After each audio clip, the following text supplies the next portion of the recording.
이제 여권과 야권의 이제 유력한 대선 후보 두 분이 또 이렇게 또 여러 뭐 스캔들이라고 해야 되나요? 의혹이라고 해야 되나요? 이걸로 또 한창 또 이제 공방에 휩싸여 있는 상태입니다.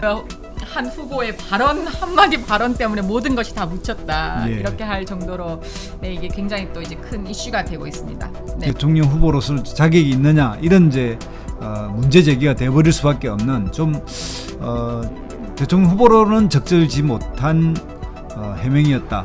공작을 했고 사기를 했을 것 같아라고 하는 연상을 준 제약의 인터뷰지만 여기는 줄리란 말을 꺼내므로 해서 줄리란 말을 누구나 사용할 수 있는 장을 열어버렸다. 이런 측면에서 이야기하는 겁니다. 네, 그 이재명 후보님만 다른 모습을 좀 보여주셨거든요. 그래서 저는 그런 그 대응이 저는 굉장히 오히려 저런 대응이 훨씬 더 와닿는다. 안녕하세요. 대통령에 관한 모든 것을 알려주는 대통령 연구소입니다. 네. 오늘 헤어스타일이 또 굉장히 또 큰 변화가 있으시네요. 남자의 변신은 미인의 변신처럼 무죄입니다. 네. 제 헤어스타일이 누가 보고 그러더라고. 허경영 스타일이라고. 예. 너무 좋습니다. 예, 또 오늘 대통령 연구소의 촬영으로 이렇게 또 해주신 줄 알았는데 또 아침에 또 방송이 끝나고 직후에 이렇게 달려오셔서 TV조선에 나갔다 왔습니다. 아이고 고생하셨습니다. 네. 대선의 또 열기가 이제 점점 좀 뜨거워지고 있죠. 네. 그런데 뭐 토론회도 이제 여러 번 거치고 또 이제 뭐 경선 또 이제 무르익어가고 하면서 이제 여권과 야권의 이제 유력한 대선 후보 두 분이 또 이렇게 또 여러 뭐 스캔들이라고 해야 되나요? 의혹이라고 해야 되나요? 이걸로 또 한창 또 이제 공방에 휩싸여 있는 상태입니다. 그래서 그 토론회 때도 이야기가 나왔었죠. 이제 그 최문순 지사님께서 이제 어쨌든 컷오프 이제 그 6인에는 이제 올라가지 못하셨지만 이제 밤을 새서 엄청나게 열심히 모든 그런 정책을 다 준비를 하셨는데 그런데 그 한 후보의 발언 한마디 발언 때문에 모든 것이 다 묻혔다 이렇게 할 정도로 이게 굉장히 또 이제 큰 이슈가 되고 있습니다. 어떻게 어쨌든 대통령 후보 입장에서 보면 이런 스캔들을 어떻게 관리할 것인가 이게 가장 문제고 또 대중의 입장에서도 가장 또 호기심 있는 주제죠. 그리고 이번 민주당 그 예비 경선에서 보였던 거는 한편으로 이제 이게 해프닝에 가깝긴 하지만 수년 전에 나훈아 씨가 이제 본인이 시중에 루머가 돌았잖아요. 남자의 중요한 물건이 잘렸다. 그게 이제 루머가 돌아서 기자회견을 하게 됐는데 그 기자회견에서는 굉장히 적절한 그 해명이었다고 봐요. 딱 일어서 가지고 이 탁자 위에 올라서 가지고 제가 여기서 바지를 내릴까요? 이렇게 했죠. 그걸로 그 스캔들이 싹 정리됐어요. 그런데 이제 대통령 후보의 토론에서는 바지를 내가 한번 여기서 내릴 수도 없고 라고 한 이 말이 그야말로 그 키워드가 또 다른 시비와 이렇게 대통령 후보로서 자격이 있느냐 이런 이제 문제 제기가 돼버릴 수밖에 없는 좀 대통령 후보로는 적절치 못한 해명이었다 이렇게 생각이 들어요. 그래도 이제 어쨌든 이재명 후보님 입장에서는 이제 매번 선거에서 나오는 이슈이고 그거에 대해서 어쨌든 이재명 그 후보님의 입장에서는 뭔가 그런 정면 돌파했다라고 생각을 뭐 이제 하시는 것 같은데 이제 그런 대응도 하셨었고 그럼에도 불구하고 또 다시 이제 똑같은 이제 이슈가 제기되면서 더 이상 그러면은 어떻게 해야 되나 뭐 이런 뭐 오죽하면 이제 그러셨을까라는 그런 마음도 있는데 만약 그렇다고 했을 때 이제 그러면 어떻게 대응을 하셨어야 된다고 보시는 실제 이제 건가요? 예선에 어쨌든 그 예선 그 민주당 본선을 뺀 예선에서 이게 불거졌고 이게 정리됐다는 측면에서는 다행이에요. 그냥 이거 하나로 이제는 그런 질문을 안 할 것 같으니까 이제 다행인데 만약에 이게 본선이었다면 상당히 문제가 됐겠죠. 근데 앞으로 이제 그럼 만약 본선에서 이 문제가 나오면 어떡할 거냐. 저는 이렇게 생각합니다. 국민들이 지겹다. 그만해라. 질문하는 당신이 문제라고 말할 때까지 이 문제에 대해서는 그냥 겸손하게 차분하게 설명하고 사과하는 게 맞다고 봐요. 그러니까 이렇게 일어난 전후 사정이 이렇다. 더 이상 제가 어떻게 변명하겠습니까? 이렇게 해야 되는데 조금 그 당일날 같은 경우는 지금 예선에서 이제 이게 정리돼서 마무리된 측면이 있지만 좀 갑자기 좀 제 양반이 좀 불떡 성질이 일어나가지고 저렇게 해명하는구나 하는 이런 느낌이 약간 긍정적인 느낌보다는 부정적인 느낌 같은 게 있었기 때문에 그렇게 저는 만약에 본선에 또 이런 이야기가 나오면 질문한 사람이 무한하게 질문한 사람에 대해서 국민들이 지탄하는 이쪽으로 가야 된다 이렇게 생각이 듭니다. 예. 어쨌든 보시면서 좀 굉장히 좀 불안정한 이렇게 모습과 적절하지 않은 대응이었다고 보시는 그렇죠. 거죠? 이 부분에 대해서는 이제 미국의 사례를 보면 미국의 클린턴 대통령이 후보가 될 때, 그러니까 민주당의 경선이 캘리포니아 주지사라고 하는 레리 브라운하고 치열한 그 전개가 있었고 당시에 클린턴이 나왔을 때는 4위 안에도 못 들어갔어요. 거기인데 무슨 문제가 탁 터졌냐면 폴라워즈라고 하는 여자가 12년 동안 내연 관계를 맺었다. 내 애인이었다. 2년 동안 내가 보호해 주려고 했더니 이제는 더 이상 보호해주지 못하겠다고 기자회견을 해버려요. 이제 미국이 발칵 뒤집어지면서 클린턴은 거의 낙마다라고 했는데 이 과정에서 클린턴이 대응한 방식이 가장 이 스캔들, 특히 섹스 관련 스캔들의 ABC라고 할 수 있어요. 어떻게 했냐면 미국의 가장 근위 있는 고발 프로그램인 60분이라고 하는 제가 알기로는 CBS 방송국인데 그 60분에 출연을 해가지고 이것에 대해서 직접 해명을 하는데 이 해명에 직접 해명은 이렇게 합니다. 사실 제가 문제가 있다고 알았다. 그리고 우리 결혼 생활에서 제가 말썽을 피웠던 것도 사실이다.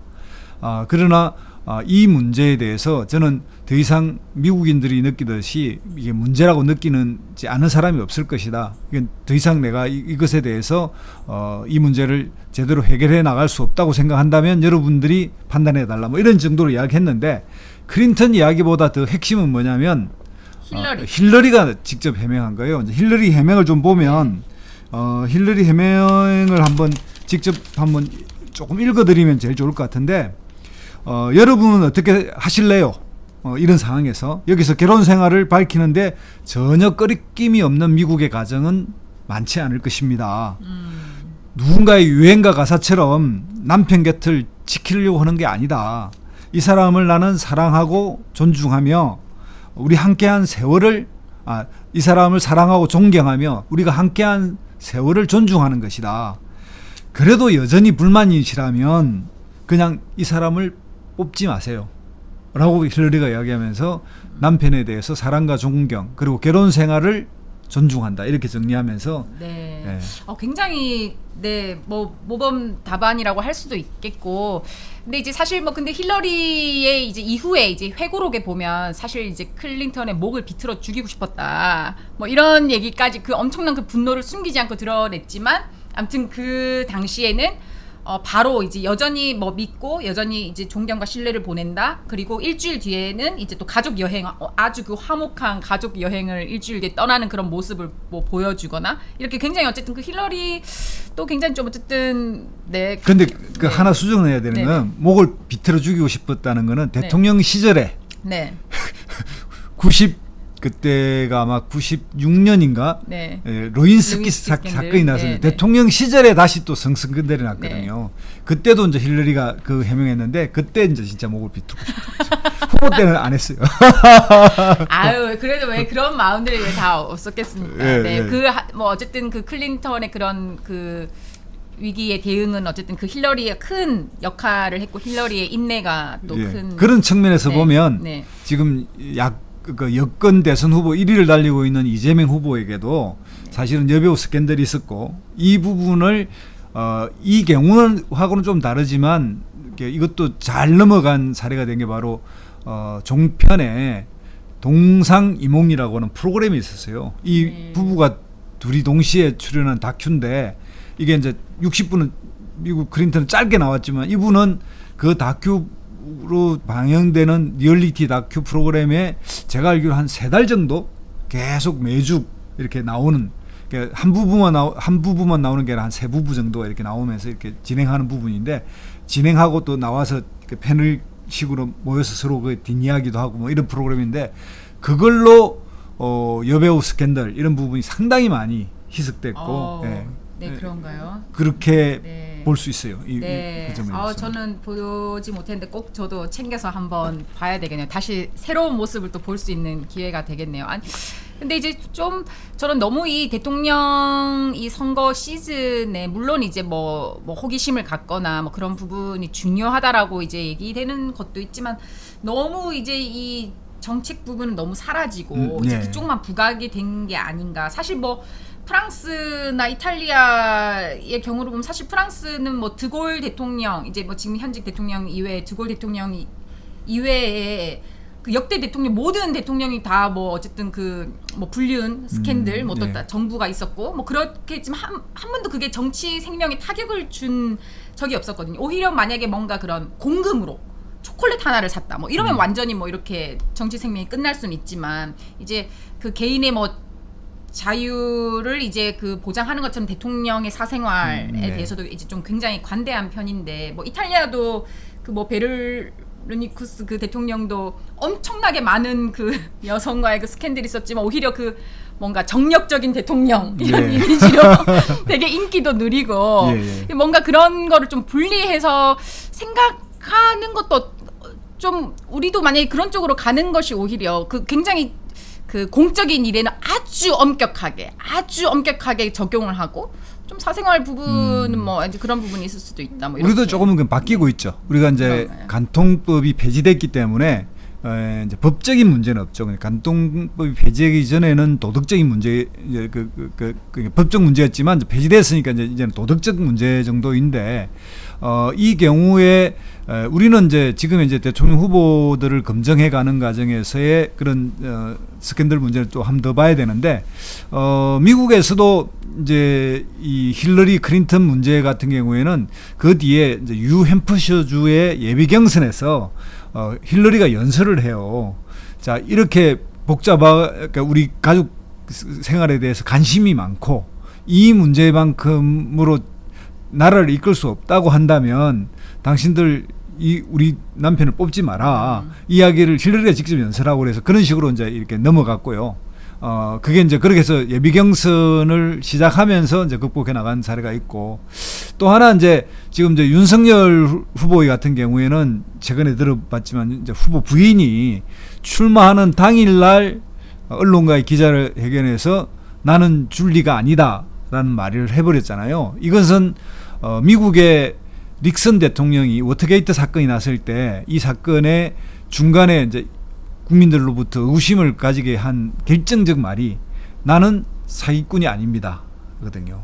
이게 연동되는 거예요. 그래서 그게 아주 이 스캔들에 관련된 부분에 대한 해명으로서는 가장 치명적인 해명이었다, 이렇게 평가를 하고 언론도 그렇게 봐요. 그래서 윤석열 후보 부인 김건희 씨의 그런 나는 줄 리가 아니다, 이거에 대해서 어떻게 생각하십니까?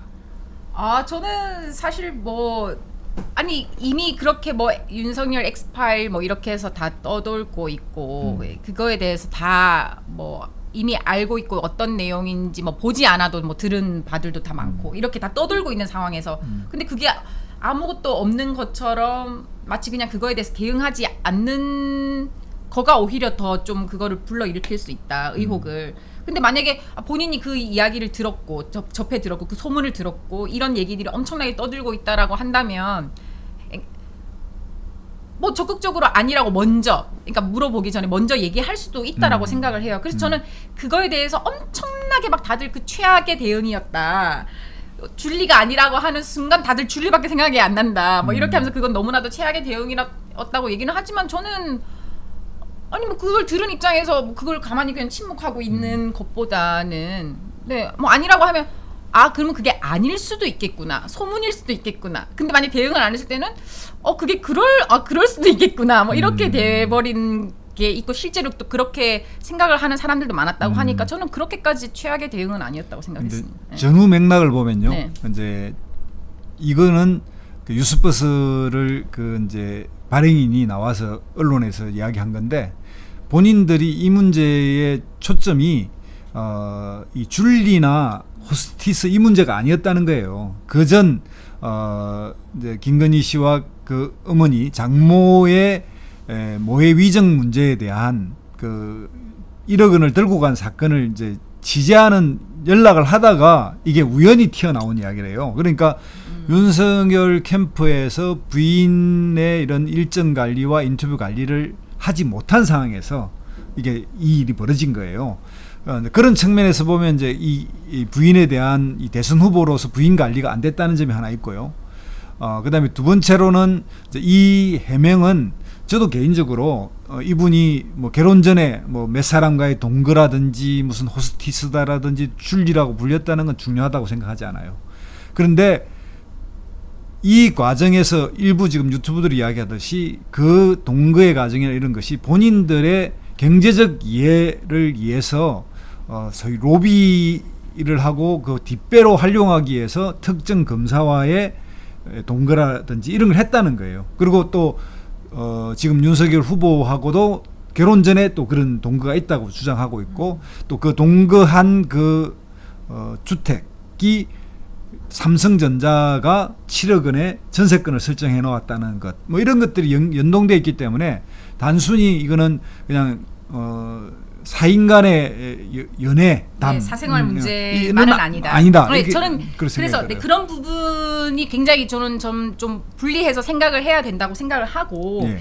만약에 그런 부분이 있었다라고 하면 당연히 뭔가 그런 그 법적으로라든지 좀 잘못된 부분이 있었다라면 윤석열 후보가 이야기하는 것처럼 그건 누구라도 그 법에 그 적용해서 피해가는 일 없이 엄격하게 그거를 심판을 받아야 된다라고 하는 것처럼 그렇게 똑같이 지금 적용을 하면 되는 것이고 뭐 하지만 근데 이 문제가 이 문제보다는 계속 너무 이쪽이 대두되다 보니까 부각이 되다 보니까 근데 이것 자체는 사실 만약에 그러니까 그게 사실이든 아니든 근데 만약 혹시 사실이라고 하더라도 만약에 줄리였다고 하더라도 그런 사람이 대통령의 영부인이 돼서는 안 된다라고 저는 하는 것 자체가 그러니까 그거는 조금 생각해봐야 될 것 같아요. 그런 사람도 대통령의 영부인이 될 수 있는 나라라고 하는 것이 오히려 더 그 열린 나라 아닌가요? 아 그렇죠. 유튜브의 네네. 일부에서는 이제 흔히 네. 역사상의 말도 안 되는 이야기지만 네네. 뭐 그런 호스티스와 술집 여자를 국모로 모실 수 없다 뭐 이런 식으로 하는 유튜브들이 있어요. 그리고 그런 댓글도 있고 저는 이제 거기에 대해서는 뭐 전혀 동의하지 않는데 그거야 뭐 우리가 그거에 대해 따질 이유도 없고요. 네. 다만 여기서 이 미디어 환경이나 이런 데서 해명에 있어서는 그 누구도 공공방송이나 정치권에서 공식적으로 줄리 문제를 꺼낼 수 없었는데 본인이 줄리가 아니다라고 말을 해버린 순간 우리 여기서도 맞으면 줄리란 말을 쓸 수가 있잖아요. 우리같이 품이 있는 프레지던트 TV에서조차도 안 쓸 수 있는데 줄리란 말을 쓸 수가 있게 됐잖아요. 본인이 그렇게 했으니까. 너무 그 좋은 거 아닌가요? 그래서 이 제약의 해명이다라고 하는 게 그러니까 이제 닉슨의 같은 경우에는 나는 사기꾼이 아니다. 사기꾼이란 말이 들어감으로써 굉장히 부정적. 저 사람이 공작을 했고 사기를 했을 것 같아라고 하는 연상을 준 제약의 인터뷰지만 여기는 줄리란 말을 꺼냄으로 해서 줄리란 말을 누구나 사용할 수 있는 장을 열어버렸다. 이런 측면에서 이야기하는 겁니다. 네. 뭐 그 트럼프 대통령도 이제 마지막 막판 때 이제 선거 당시에 그 굉장히 그 입에 담지 못할 좀 음담 패설 이런 그 녹음 파일 이런 게 터지면서 그렇죠. 또 사임해라고 막 이렇게 요구가 있었지만 그냥 뭐 이건 락커 대화다 이제 그 락커실에서 이제 그 남자들끼리 그냥 주고받고 하는 대화다라고 이렇게 또 그냥 이렇게 넘기면서 또 그냥 사퇴하지 않고 이렇게 버티고 그냥 이렇게 넘어가서 이렇게 또 대통령이 어쨌든 결국에는 되었던. 그러면 이런 것 같아요. 네네. 그러니까 어떤 도덕적이고 착하고 그 이미지가 일관된 어떤 후보에서 그런 이야기가 나오면 치명상인데 그러니까 트럼프 같은 경우에는 그냥 막말에 그러니까 우리식으로 이야기하면 그냥 약간 잡놈인 거예요. 잔놈은 그냥 할 수 있는 이야기 중에 하나인 거예요. 그 사건만 있는 게 아니라 우리가 얼마 전에 이 프레지던트 TV에 다뤘지만 밤쉘이라고 하는 영화에서 보면 미국의 제일 보수들이 지지하는 폭스 뉴스의 앵커하고 말싸움을 해버리면서 여자들은 빨간 걸 위로 아래로 다 흘린다 이렇게 이야기했을 정도의 막말이잖아요. 이제 그렇게 했으니까 이제 클린턴의 그런 막말은 그냥 엄청나게 문제투성이 발언 중에 그냥 하나에 불과한 거죠. 국민들로 하여금 오히려 면역력을 가지게끔 한 건가요? 예.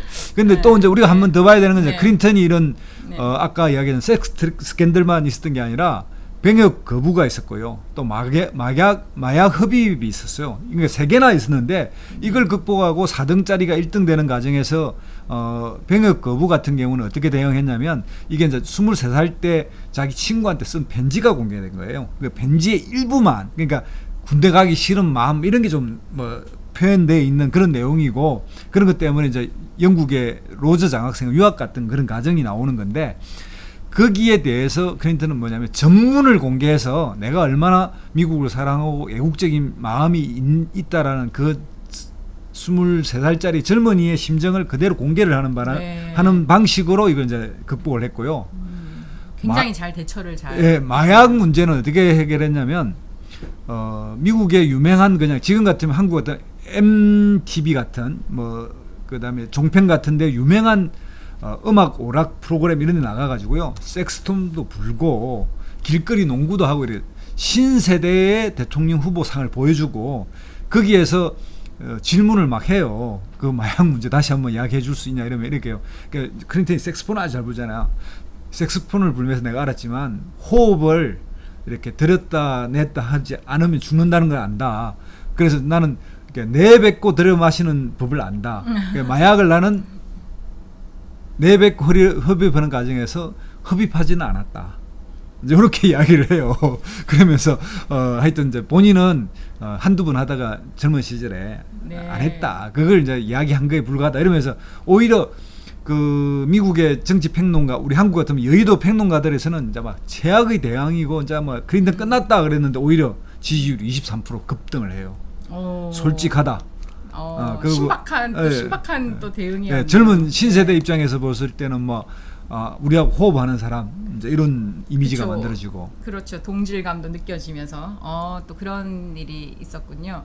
저는 조금 다르게 오히려 본인의 스캔들에 대응을 하는 것도 이제 굉장히 좀 중요한 부분이고 선거에 의해서 그런데 저는 상대편 후보의 스캔들에 대한 대응으로서도 저는 사실 근데 저는 이재명 지사님의 이재명 후보님의 이번에 그 대응에서 저는 좀 큰 울림이 있었습니다. 윤석열 후보의 아내분의 부인분의 이제 그런 결혼 전 이야기들에 대해서 그것은 결혼 전 이야기이지 않냐. 그 결혼 전 일을 어떻게 그거를 책임질 수 있겠는가. 그러니까 다른 민주당의 다른 후보님들이 엄청나게 윤석열 후보에 대해서 계속해서 끊임없이 그런 부분에 대해서 물고 이제 공격할 때에 이재명 후보님만 다른 모습을 좀 보여주셨거든요. 그래서 저는 그런 대응이 저는 굉장히 오히려 저런 대응이 훨씬 더 와닿는다. 이런 좀 생각을 하면서 네, 굉장히 저는 좋게 보았습니다. 예, 당연히 결혼 전 또는 네. 자기하고 무관한 시절에 네. 있었던 일에 대해서야 그걸로 가지고 어떻게 이제 자격이 되니 안 되니 이런 걸 따지겠습니까? 그건 당연한 원칙이라고 생각하고 다만 이재명 지사도 이 부분에서 다만이란 말을 달아서 해야 될 거예요. 그러니까 결혼 전이라고 하지만 만약에 직간접적으로 권력관계를 활용했거나 불법적인 일이 있었다면 당연히 검증 대상이다라고 한 단서를 달았으면 조금 더 완벽한 어떤 본인의 의사일 것 같은데 그걸 빼는 바람에 오히려 후보들 입장에서는 뭐야 하면서 역공의 빌미를 좀 준 거고 또 일각에서는 본인도 그 문제가 있으니까 그렇지 않아? 이런 식의 약간 해명에 뭐랄까요? 조금 네, 저는 그런 빌미를 준 부분이 것 같은 느낌이 그런 있어요. 부분을 가지고 좀 이재명 후보님에 대해서 본인의 아내가 뭔가 그런 게 찔리는 부분이 있으니까 괜히 지금 그거를 이렇게 먼저 이렇게 커버를 해주는 게 아니냐 이런 막 그런 이야기들이 있었거든요. 저는 그것이 너무 조금 당황스러웠습니다. 왜냐하면은 아내는 아닌데. 네, 아내 그것도 아니고 뭐 이거는 결혼 전 일 이런 얘기도 아니고 전혀 다른 차원의 이야기인데 뭐 이재명 후보님은 이재명 후보님의 생각대로 그것은 결혼 전 일이 아니냐 어떻게 책임질 수 없는 일을 그걸 책임을 물으면 어떻게 하느냐라는 저는 그 대응은 정말 저는 아주 그 큰 또 그 담대한 모습을 보여주셨다. 네, 이렇게 생각을 했습니다. 그래서 본인의 그 스캔들에 대응하는 것도 굉장히 중요하지만 상대편의 스캔들이 어떻게 또 대응하는가 이런 부분들도 좀 계속 보게 되더라고요. 예. 네. 제가 어쨌든 뭐 오늘 이 이야기를 하면서 제가 느꼈던 그 사례를 연구해 보니까, 그러니까 스캔들은 잘 대응해서 극복하는 게 이제 기본적 전술적 기술적인 원칙이기도 한데요. 크게는 보면은 시대가 바뀌는 대통령상 리더십을 보여주면 그게 전체가 다 평가를 다시 받는다. 그러니까 클린턴의 경우에 신세대 대통령상을 제시하면서 자기와 상대적으로 나이 많은 아버지 부시와의 차별성을 부각시키면서 자기 역할에 당신은 정치만 했지만 나는 경제를 집중해 하면서 완전 프레임을 바꿔서 이제 등장하면서 본선에서는 이기잖아요. 이제 그런 것처럼 지금 현재 대한민국의 위치 위상에서 이런 스캔들 문제를 잘 대응하는 것도 중요하지만 지금 현재 대한민국이 어디로 가야 되고 이것에 대해서 국민들이 뭘 바라는지 이 부분에 정확한 본인의 리더십을 시대 정신을 부각시키면 이 작은 또는 뭐 부차적인 스캔들은 다 정리된다. 네. 뭐 이런 결론을 저는 너무 오늘 내리겠습니다. 중요한 말씀이신 것 같고요. 그렇기 때문에 좀 오히려 저희들은 또 그렇게 오히려 그 민생과 국민들의 삶과 직결되는 그런 또 민생에 대한 그런 뭐 정책이나 국가 비전 이런 부분들에 또 집중해서 보는 사람들은 또 이렇게 지켜봐야 할 것 같습니다. 그리고 조금 그 일각에서 그래서 그런 것 때문인지 일각에서 그 이재명 후보님에 대해서 정치계의 이병헌이다 이런 이야기들도 정치계 이병헌이다 이런 이야기들도 있습니다. 이병헌 배우가 얼마나 그동안 또 스캔들과 또 여러 가지 그런 일들이 많았으니까 그럼에도 불구하고 여전히 그 국민들에게 사랑받는 배우이고 그 이 영화계에서 또 끊임없이 이렇게 콜이 들어오는 배우라는 것은 이게 그만큼 어쨌든 그 연기력으로 탄탄한 연기력으로 인정받고 너무나도 어쨌든 그 미친 연기력으로 승부를 했다라는 그런 부분이 있는 거죠. 그래서 좀 이재명 지사님이 그 정치계 이병헌이라는 그런 별명을 또 가지고 계신다는 것도 굉장히 또 재미있게 또 들었었습니다. 네. 앞으로 뭐 어쨌든 민주당 예비 경선은 아마 그 예선전을 거치고 난 이후에 뭐 방역 문제로 해서 아마 제 생각에는 뭐 연기 쪽으로 지금 검토를 계속 하고 있는 것 같은데 그러면 훨씬 더 정책과 비전 중심으로 옮겨갈 것 같고요. 이런 과정을 통해서 훌륭한 대통령 후보가 누군지를 이렇게 우리가 볼 수 있게 되는 그런 이제 시간이 올 거라고 봅니다. 네. 자, 정리하시죠. 뭐. 여러분 구독, 좋아요 꼭 부탁합니다. 네, 오늘도 감사합니다.